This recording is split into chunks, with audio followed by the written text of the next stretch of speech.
Hello everyone, I Shiv Bishnoi and welcome you all to Bishnoi medical classes.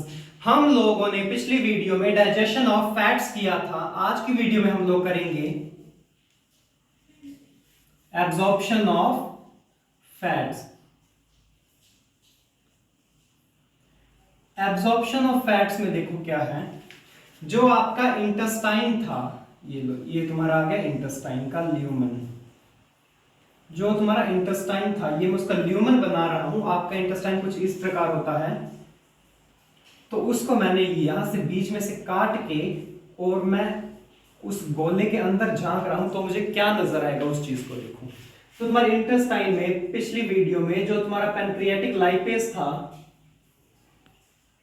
Pancreatic lipase था, उसने fats को fatty acid में तोड़ दिया था। फैटी एसिड में तोड़ दिया था। तो मैं यहां पे एक फैटी एसिड बना लूं। ये बन गया तुम्हारा एक यहां पे फैटी एसिड।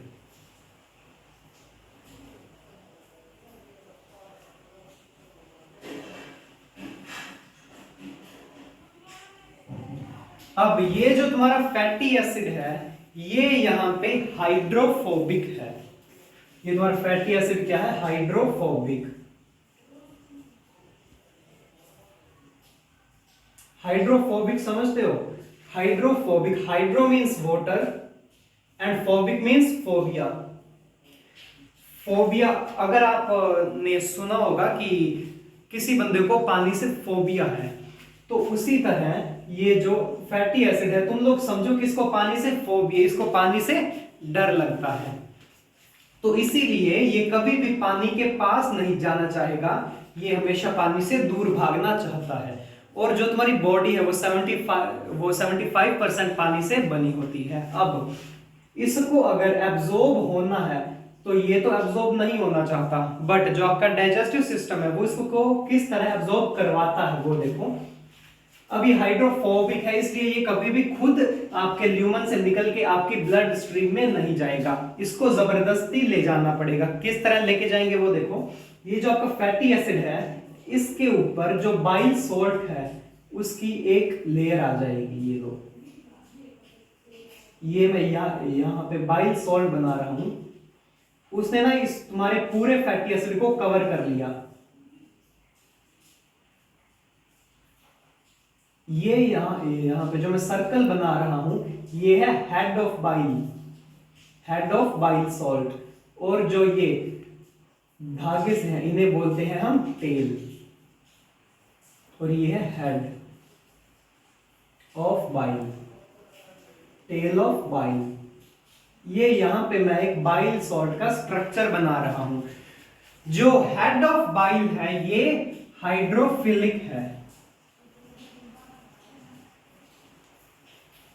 हाइड्रोफिलिक मींस कि इसे वाटर से प्यार है, वाटर लविंग।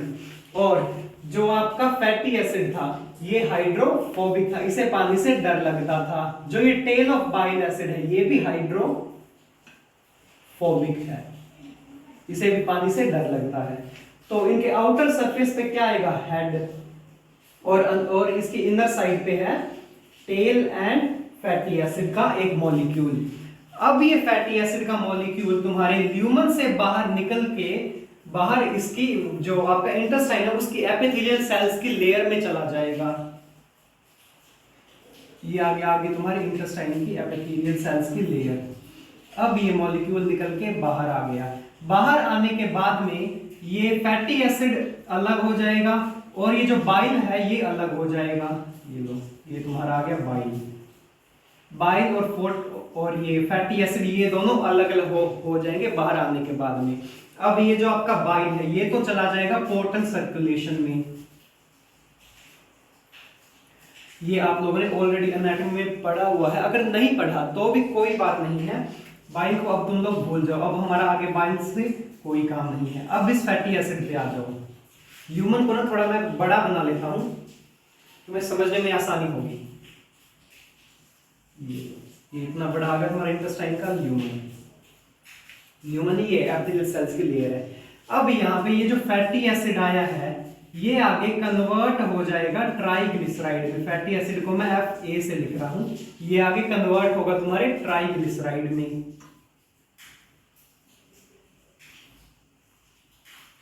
ट्राइग्लिसराइड क्या चीज है? मैं तुम्हारे तीन फैटी एसिड के मॉलिक्यूल को एक साथ जोड़ के एक ट्राइग्लिसराइड बनाता हूं। ये लो, यह आगे तुम्हारे तीन मॉलिक्यूल, ये पहला, ये दूसरा मॉलिक्यूल और ये आगे तीसरा मॉलिक्यूल। अब इन तीन मॉलिक्यूल्स ने मिलके तुम्हारा एक ट्राइग्लिसराइड बना लिया।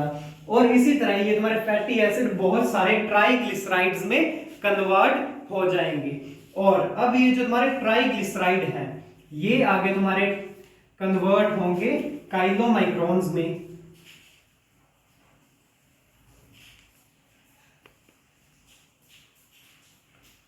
काइलोमाइक्रॉन्स में कन्वर्ट होंगे तुम्हारे ट्राइग्लिसराइड्स।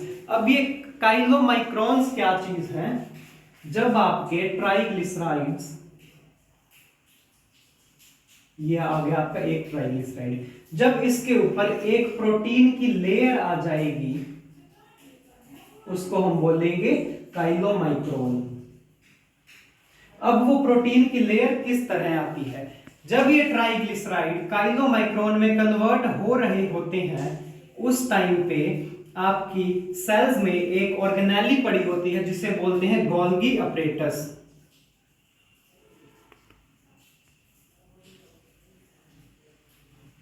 क्या बोलते हैं उसको? Golgi apparatus. ये गोल्गी अपरेटस करता क्या है? ये आपके ट्राइग्लिसराइड्स पे एक प्रोटीन की लेयर लगा देता है और उसी प्रोटीन की लेयर लगने के बाद में इनको बोलते हैं काइलोमाइक्रॉन्स। अब देखो ये काइलोमाइक्रॉन्स क्या करेंगे?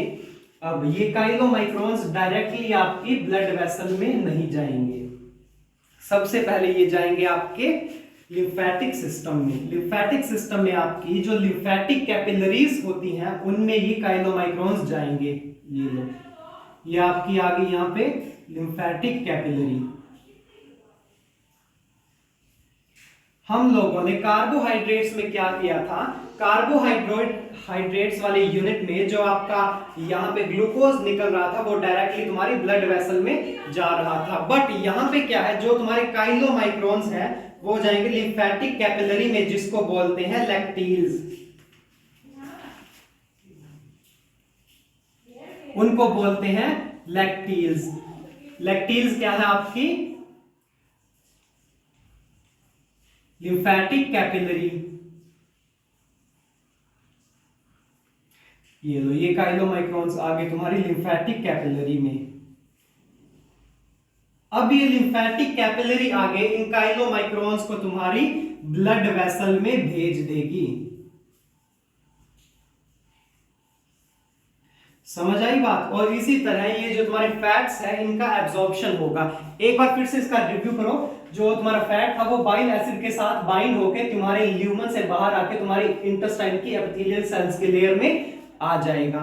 उसमें आने के बाद में तुम्हारा फैटी एसिड अलग हो जाएगा और तुम्हारा बाइल सॉल्ट अलग हो जाएगा। अब बाइल सॉल्ट को भूल जाओ और फोकस करो फैटी एसिड पे। फैटी एसिड के तीन मॉलिक्यूल बन के एक ट्राइग्लिसराइड बनाएंगे और जब वो ट्राइग्लिसराइड तुम्हारा बन चुका है फिर जो गोल्गी अपरेटस है वो आके उस ट्राइग्लिसराइड पे एक प्रोटीन की लेयर लगा देगा और उस प्रोटीन की लेयर लगने के बाद में ये जो पूरा स्ट्रक्चर है इसको हम बोलेंगे काइलोमाइक्रॉन्स।